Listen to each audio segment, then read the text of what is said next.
Hello മക്കളെ, ആരോടും പറയരുത് ഓൺ എക്സാമിന് ഒരു 5 മാർക്ക് ഞാൻ അങ്ങോട്ട് തന്നാലോ. 5 മാർക്കിൻ്റെ ഒരു ക്വസ്റ്റ്യൻ, 5 മാർക്കിൻ്റെ ഒരു അടിപൊളി ടോപ്പിക്. അതാണ് നമ്മൾ ഇന്ന് പഠിക്കാൻ വേണ്ടിയിട്ട് പോകുന്നത്. ഇവിടെ നിങ്ങൾക്ക് കാണാൻ വേണ്ടിയിട്ട് സാധിക്കും functional structure and divisional structure. അപ്പം നിങ്ങൾ വിചാരിക്കും ഇത് മൊത്തം പഠിച്ചാൽ 5 മാർക്ക് മാത്രമേ കിട്ടുള്ളൂ എന്ന്. ഒരിക്കലുമല്ല. ഇതിൻ്റെ ഡിഫറൻസ് മാത്രം പഠിച്ചു കഴിഞ്ഞാൽ നിങ്ങൾക്ക് 5 മാർക്ക് കിട്ടും. അതിനു മുന്നേ എന്താണ് ഫങ്ഷണൽ സ്ട്രക്ചർ എന്ന് നമ്മൾ അറിയണം അല്ലേ. നമുക്ക് ഏകദേശം ഒരു ഐഡിയ ഉണ്ട്. എന്നാലും നിങ്ങൾ ഈ ഇമേജ് ഒന്ന് നോക്കിയേ. ഈ ഇമേജ് നോക്കുമ്പോൾ നിങ്ങൾക്ക് ഉറപ്പായിട്ടുണ്ടാകും ഓക്കെ ഇത് ഫങ്ഷണൽ സ്ട്രക്ചർ. എങ്ങനെ ഓരോ ഫങ്ഷൻസിൻ്റെ ബേസിൽ നമ്മൾ ഓർഗനൈസേഷൻ്റെ മൊത്തം ആക്ടിവിറ്റീസിനെയും മൊത്തം ആൾക്കാരെയും നമ്മൾ ഡിപ്പാർട്ട്മെൻറ്റ്സ് ആക്കിയിട്ടുണ്ട് അല്ലേ. Functions like human resource, marketing, production, finance etcetera. Okay ആണല്ലോ. ഇനി ഡിവിഷണൽ സ്ട്രക്ചർ ആണെങ്കിലോ ഇവിടെ ഫങ്ഷണൽ സ്ട്രക്ചറിന് മുകളിൽ ഒരു ഡിവിഷണൽ സ്ട്രക്ചർ വരുന്നുണ്ട്. അതായത് പ്രൊഡക്റ്റുകൾ ഉണ്ടല്ലോ, ഈ പ്രൊഡക്റ്റിൻ്റെ ബേസിൽ നമ്മൾ എന്ത് ചെയ്യും, ഡിവിഷൻസ് ഉണ്ടാക്കും. ഡിവിഷൻസ് ഉണ്ടാക്കിയതിന് ശേഷം ഓരോ പ്രോഡക്ട്സിൻ്റെ അണ്ടറിലും നമ്മൾ ഫങ്ഷൻസിൻ്റെ ബേസിൽ അഗെയിൻ വേറൊരു ഡിവിഷൻ ഉണ്ടാക്കും. ഇതാണ് നമ്മുടെ ഡിവിഷണൽ സ്ട്രക്ചർ എന്ന് പറയുന്നത്.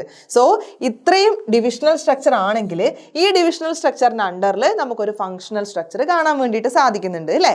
ഇനി നമുക്കതിൻ്റെ ഡിഫറൻസിലേക്ക് പോയാലോ.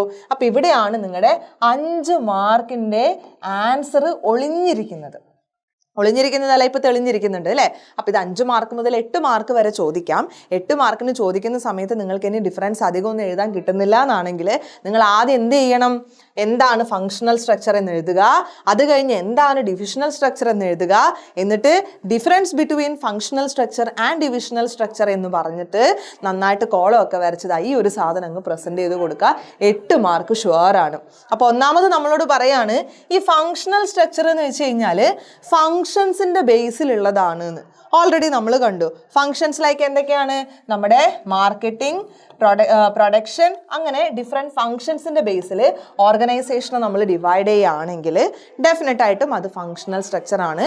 പക്ഷേ ഡിവിഷണൽ സ്ട്രക്ചർ ആണെങ്കിൽ ഓരോ പ്രോഡക്റ്റ് ലൈൻസിൻ്റെ ബേസിലാണ് ഡിവിഷൻസ് ഉണ്ടാവുക.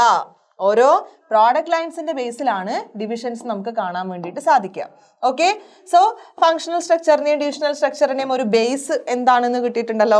ഇനി രണ്ടാമത്തത് ഫങ്ഷണൽ സ്പെഷ്യലൈസേഷൻ നമുക്ക് കാണാൻ വേണ്ടിയിട്ട് സാധിക്കും. നമ്മളിവിടെ കണ്ട അതേ പോയിന്റ് ആണ്. ഇവിടെ ഓരോ ഫങ്ഷൻസിനുമാണ് സ്പെഷ്യലൈസേഷൻ കൊടുക്കുന്നത്. ലൈക്ക് മാർക്കറ്റിങ്ങിലാണ് സ്പെഷ്യലൈസേഷൻ, അല്ലെങ്കിൽ ഫിനാൻസിങ്ങിലാണ് സ്പെഷ്യലൈസേഷൻ. പക്ഷേ ഇവിടെയോ പ്രൊഡക്റ്റിലാണ് നമ്മൾ കോൺസെൻട്രേറ്റ് ചെയ്യുന്നത്. ഓരോ പ്രൊഡക്റ്റിനും ഓരോ ഡിപ്പാർട്ട്മെൻ്റ് ആയിട്ട് നമ്മൾ അങ്ങ് കൊടുക്കും.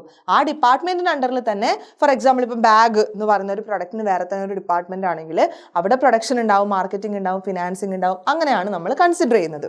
ഇനി ഈ ഫങ്ഷണൽ സ്ട്രക്ചറിൽ ഓരോ ഡിപ്പാർട്ട്മെന്റിന്റെ റെസ്പോൺസിബിലിറ്റി ഫിക്സ് ചെയ്യുക എന്ന് പറയുന്നത് കുറച്ച് ഡിഫിക്കൽട്ട് ആയിട്ടുള്ള കാര്യമാണ്.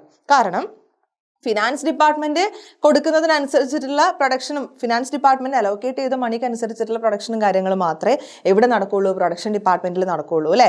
അപ്പോൾ ആരുടേതാണ് ഈ ഒരു പെർട്ടിക്കുലർ ഉത്തരവാദിത്തം, അല്ലെങ്കിൽ എന്തെങ്കിലും ഒരു ഇഷ്യൂ സംഭവിച്ചു കഴിഞ്ഞാൽ ഇത് ആരുടെ ചുമതലയാക്കണം എന്ന് പറയാൻ നമുക്ക് ബുദ്ധിമുട്ടാണ്. അപ്പോൾ പ്രൊഡക്ഷൻ ഡിപ്പാർട്ട്മെന്റ് നിങ്ങളുടെ ഉത്തരവാദിത്തം അല്ലെന്ന് ചോദിച്ചാൽ പ്രൊഡക്ഷൻ ഡിപ്പാർട്ട്മെന്റിന് ഞങ്ങൾക്കറിയില്ല. പർച്ചേസ് ഡിപ്പാർട്ട്മെന്റ് തന്ന സാധനങ്ങളാണ് നമ്മൾ യൂസ് ചെയ്തിട്ടുള്ളത്. പർച്ചേസ് ഡിപ്പാർട്ട്മെന്റിനോട് ചോദിച്ചു കഴിഞ്ഞാൽ പർച്ചേസ് ഡിപ്പാർട്ട്മെന്റ് പറയും നമുക്ക് ഇത്ര എമൗണ്ട് മാത്രമേ തന്നിട്ടുള്ളൂ, അപ്പം നമുക്ക് ഈ ഒരു ക്വാളിറ്റിയുള്ള മെറ്റീരിയൽസ് മാത്രമേ വാങ്ങിക്കാൻ പറ്റുള്ളൂ എന്ന്. സോ ഡിഫിക്കൽട്ടിയാണ് എന്തിന്, റെസ്പോൺസിബിലിറ്റി ഫിക്സ് ചെയ്യാൻ വേണ്ടിയിട്ട്.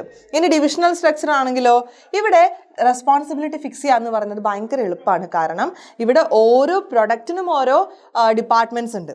അതുകൊണ്ട് തന്നെ ഏത് പ്രൊഡക്റ്റിന് എന്ത് ഡിഫക്റ്റാണ് ഉണ്ടായത്, അത് എന്തുകൊണ്ട് വന്നു എന്നുള്ളത് ആ ഡിപ്പാർട്ട്മെൻറ്റിനോട് തന്നെ ചോദിക്കാം. ഡിപ്പാർട്ട്മെൻറ്റിൻ്റെ അണ്ടറിലുള്ള ഫങ്ഷണൽ സ്ട്രക്ചറിനെ മാത്രം നമ്മൾ കെയർ ചെയ്താൽ മതി. സോ ഈസിയാണ്.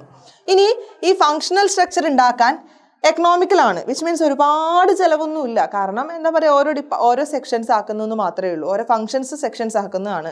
പക്ഷേ ഡിവിഷണൽ സ്ട്രക്ചർ കോസ്റ്റ്ലി ആണ്.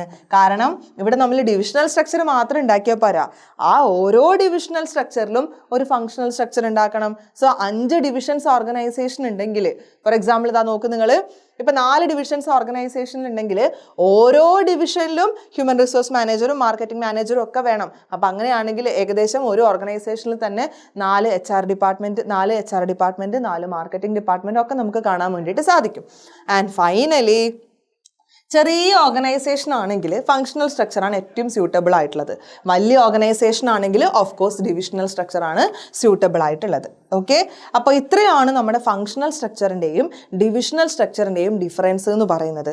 ഓർഗനൈസേഷണൽ സ്ട്രക്ചർ എന്താണ്, ഫങ്ഷണൽ ഡിവിഷണൽ സ്ട്രക്ചർ എന്താണ് എന്നുള്ളത് നമ്മൾ നന്നായിട്ട് പഠിക്കണം എന്നുള്ളത് നമുക്കറിയാവുന്നൊരു കാര്യമാണല്ലോ. അപ്പോൾ മക്കളെ നിങ്ങൾ ഇത് നന്നായിട്ട് പഠിച്ചോ.